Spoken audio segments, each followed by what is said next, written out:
Hey guys, welcome back to another interesting video of Quick Guide, and in this video I'm going to show you how to add a profile into your Netflix using your PC. So without any further ado, let's dive right into this exciting video. Now, in order to do this, you just simply have to open your Netflix application at first, and after opening the Netflix application, simply log into your account. Then, after logging in to your Netflix account, just simply tap into these three bars into the top left corner, and from there you will get to see your current profile into here. Just simply tap into this option, and after that you will get the option to add a profile into here. Just simply tap into this plus button and then name your profile.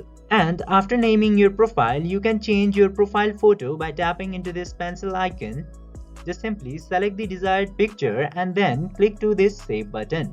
By following these very easy steps, you can easily create your profile into Netflix.